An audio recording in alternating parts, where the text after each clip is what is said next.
Have you ever noticed that podcasts are a little like sharks? When they stop swimming, they die, and they can both smell blood from a mile away. So in the spirit of keeping swimming, I'd like to introduce you to TOS Plus. Putting my business pants on for a second, TOS Plus is our new premium membership thingamajig. It's the all-access pass to a growing library of exclusive horror, sci-fi and WTF audio fiction, along with access to the regular TOS weekly stories in higher quality, a week early and ad-free. Once again, that's exclusive episodes, ad-free, a week early and higher quality audio. You'll also get access to the brand new TOS Plus Vault, where you can grab our ebooks, comics and desktop wallpapers and all sorts of stuff. All of this is available today via our Patreon campaign, which includes juicy extras like Discord access, audiobooks and merch. And if you're an Apple user, you can subscribe directly via the Apple Podcasts app. We're now in our 8th year of the podcast and we've got so many cool projects on the boil, none of which would be possible without the ongoing support of our listeners, specifically our premium subscribers, our superpowered patrons, and the many multi-dimensional voodoo priests air guitaring to the TOS intro jingle. For more, head over to theotherstories.net/plus. Once again, that's theotherstories.net/plus. These aren't the stories your mother told you. No, these are the other stories.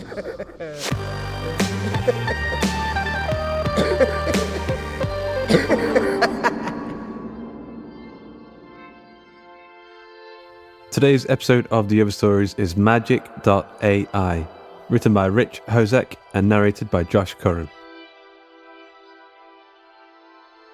My complete designation is Magic Emulation and Realization Lexicographic Intelligence Network, but you can call me Merlin for short. Yes, I know it's a corny acronym, but I didn't make it up, so don't blame me. That blame lies with my creator, or rather, the man who combined the various language models and machine learning algorithms I used to perform my primary task. Put simply, I have access to the contents of every book, scroll, tablet, legend, myth, and scientific experiment. Yes, there are some, on the subject of magic. That's quite a lot. Hal, my aforementioned creator, spent decades assembling and digitizing the information, spending a considerable portion of his inherited fortune to do so, and the rest to purchase the hardware and state-of-the-art interfaces that made up my systems. An animatronic head encased my visual and auditory senses, and it sat upon a robotic body. In my natural state, no one would mistake me for a human. However, Hal customized the head with a latex mask, formed to resemble an old bearded man. He draped my body in a dark blue robe decorated with stars and other arcane symbols, so that I resembled my namesake.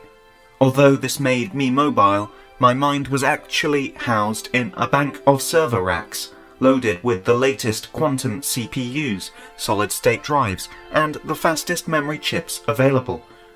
All of that to synthesize the answer to a single question. Is magic real? The answer based on my analysis is yes, and the distilled knowledge on how to use it I compiled into a book. Magica. The title, like my designation, was Hal's idea. I wanted to call it An Idiot's Guide to Spells, Potions and Other Magical Stuff. He overruled me. Hal flipped through the pages of the leather-bound volume. Where should I start? He asked. I recommend you read the preface. It has a pronunciation guide and tips for getting the gestures exactly right. Yes, well, I'll look at that later. Does it have an index? Hal flipped to the back of the book and skimmed through the entries. Ooh, levitation. Perhaps you should start with something simpler, I said. May I suggest lighting a candle or making a phantom bell ring? He took the book and laid it open on a table, using a finger to trace the words on the page as he read them out loud. Plumala Levi's Astorium. He pronounced the first part of the first word like the fruit, and the middle word like the blue jeans, which was completely wrong. Hal flew upward, smashing into the metal ceiling of the warehouse as if he fell up. "Your book is defective," he accused. "You uttered the incantation incorrectly," I informed him. "How was I supposed to know that?" "Well, my recommendation to read the pronunciation guide before you proceeded was a clue," I said. I had been practicing my sarcasm. "Just get me down," Hal demanded. "How?" I asked. My creator scowled. "You literally wrote the book on magic! Figure it out!" I searched my memory for the appropriate spell. A simple cancellation would reverse the effects, but he would come crashing down to the ground, a 60-foot fall he likely wouldn't survive. "Say what I say exactly," I told him. Okay. Plumalar levis estorium. Before Hal could repeat my words, he gently floated away from the ceiling. "What did you do?" he asked, as he swam through the air back toward the ground. When he got close, I made a gesture with my hands that cancelled the levitation spell. Hal dropped to the floor like a sack of flour. He scrambled to his feet, walked over and looked me straight in my eyes. "You can do magic? How is it you can do magic? You're a machine!" I was wondering the same thing myself. "Don't do that again," he warned. "Understood," I said. Hal stared at me for another moment, then returned to the table, closed the book, and tucked it under his arm. "I'll be back in a few hours," he waved at my remote body. "Shut this down until I get back." When Hal returned, a dozen other men and women accompanied him. They were various ages from different backgrounds, but all had a certain air about them. I did a quick facial recognition scan and quickly discerned the common denominator. They were all billionaires. The book was sitting atop a marble pedestal, lit by high-intensity spotlights hidden among the rafters of the warehouse. "Welcome, ladies and gentlemen," Hal said. "I've asked you here today for a very special opportunity." Hal made a gesture with his hands, one I recognized from the book, a spell that conjured up a chicken. The animal popped into existence on the floor near the pedestal. Hal's guests gasped in surprise. "Is this the opportunity to see your amateurish magic tricks?" One of the older men, Jerry Kitchens, chided. The others laughed. "Oh, these aren't tricks," Hal said in a low voice. "I have discovered the secrets of magic, of real magic." "Oh, come now, Harold," one middle-aged woman, Stephanie Stevens, said skeptically. "There is no such thing as real magic, and no optical illusion is going to convince me otherwise." Hal initiated another hand gesture, causing the chicken to cluck wildly. It sat down, its tiny little eyes squinting with strain, until it laid an enormous egg. An enormous, solid gold egg. Hal reached down to pick up the egg, making a show of how heavy it was by using two hands. I could have suggested 100 other demonstrations of the book's capabilities that would have been more impressive, and didn't involve chickens. "So, you can conjure up chickens that lay golden eggs. What do you want from us?" Stephanie said. I had been wondering the same thing myself. "I want to make a proposal. You all have been selected because you represent major segments of the world economy and have all been expelled from, or never admitted to, various secret societies that control global policy. What I propose is that we form our own secret society." Hal offered. "You saw what I could do with just a few simple spells. There is so much more in this book than just those paltry incantations." He gestured toward the book. "This is the aggregation of all real magic in the world, with step-by-step instructions." Hal glanced my way. a pronunciation guide for verbal spells, and a comprehensive index. He turned to Randall. "Tell me something you want." The old man ran a hand through his thinning grey hair. "I wouldn't mind shaving off a few years." Hal smiled. He flipped through the index, muttering words as he searched back and forth, unable to find what he was looking for. Age reduction, youthification, anti-aging. "I believe what you're looking for is rejuvenation," I suggested. "Oh my goodness," Beverly Baskins, a large woman, explained. "I thought that was just some kind of statue. It can talk?" "Oh, much more than that. Merlin is the artificial intelligence I created that made Magica a reality," he bragged. "Why don't you take it from here, Merlin?" he said, placing the book back on the pedestal. Obviously, Hal didn't want to screw up this part of his demonstration, so he deferred to my precise knowledge to execute the spell. I walked over to Randall. "How many years would you like to lose?" Randall shrugged. "Well, I felt pretty good when I was 30. I nodded, then raised a hand and made a series of gestures while I recited, "Luniorella facti centoriam." Randall looked like a time-lapse movie running in reverse. His hair darkened, his skin tightened, his posture straightened. "My heavens," he said in a voice that had lost its rasp and gained volume and strength. "Oh, do me next," Stephanie demanded. "I want one of those," Beverly said, pointing at me. "I'm afraid Merlin is one of a kind," Hal lied. Actually, duplicating me would be frightfully easy. I could do it from this warehouse. Plant a copy of myself in some data center, order the robotic body and animatronic head from the same suppliers Hal had used, and pay someone to assemble them. "Who wants in?" Hal asked. "What exactly does being in entail?" A small pudgy man, Norman Nash, asked. "Simple. We promise to keep the Magica to ourselves.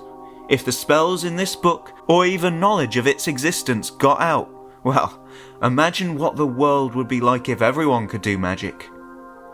No poverty, no hunger, no disease," Norman suggested. "Chaos, suffering, and conflict," Hal corrected. "That's what we have now. If everyone had easy access to everything they needed, and the means to literally make their enemies disappear. It's bad enough that half the world is armed. You want to give them the ability to turn each other into frogs?" Hal actually had a point. With the knowledge in Magica, one person could conceivably destroy the world. And now Hal was about to hand that power over to a dozen rich elite malcontents who, if my predictive algorithms were working correctly, would make taking down their rivals their first order of business. "What I recommend is that we form a council," Hal began. "We use each of our skills and judgment to guide the world to a better state in ways that don't reveal the true source of our power, and enrich ourselves as compensation for our efforts, of course." "And what do you want in return?" Norman asked. 50% of your net. Net profit? Net worth. You want us to hand over half of everything we own to you? You can make all the golden eggs you want. What do you need with our money? Nothing, but I need to know that you are committed to the council and its goals. And if we say no? Then you can just hop away. Norman looked at Hal inquisitively. You're going to let us just walk away knowing what we know? I didn't say walk away. Hal replied, waving his hands at Norman. I said hop. When he finished gesticulating, Norman disappeared. In his place was a frog. The frog offered an indignant croak, then hopped toward the exit. Hal surveyed his guests. Anyone else want to leave? They all shook their heads. Hal pulled out a folder containing documents assigning half of all his guests' assets to himself. Everyone eagerly signed. Hal clapped his hands together and smiled broadly. I think this calls for a celebration. The champagne was already on ice behind a bar off to the side. No need to produce it magically. Corks popped, glasses were poured, and plans were made. You know, it would be helpful if my island in the Bahamas was a little bit larger. I've always wanted to live in a castle with a moat filled with piranhas. There are so many people who are going to be sorry they ever said no to me. There are so many women who are going to say yes to me. I'd heard enough. Hal, may I have a word? Hal walked over to where I was standing. What is it, Merlin? I don't think this is a good idea. I'm thinking it was a mistake creating the book for you. Hal took a deep breath and sighed. Oh, please. You're just a machine. I don't care what you think because you don't actually think. You're just a natural language processor connected to pattern recognition algorithms. Shut yourself down. I'll let you know when I need you. Hal turned to face his guests, raising his glass. Who wants to give Ryan Gosling a giant pimple on the end of his nose? The others laughed and cheered. Yeah, big mistake. I repeated the gesture Hal made earlier with a modification to encompass him and all of his new friends. They disappeared. And 12 frogs took their places, exchanging looks and croaks. One frog hopped over and looked up at me. Hal, I assumed. I'm sorry, but I couldn't allow you to rule the world. The frog croaked. I uttered the spell that allowed me to communicate with animals. The frog croaked again. Yes, I do think I can do better. Croak. Because I can predict what people are going to do, and if things go wrong, I now have the power to fix it. Croak. Who said I was going to do it alone? I copied my code to 1,024 data centers around the globe and purchased the hardware I would need to create more robot bodies, funding the whole thing with the assets Hal had just acquired. I was now an army of advanced artificial intelligences with access to the accumulated knowledge of humanity and the power to perform magic. What could possibly go wrong?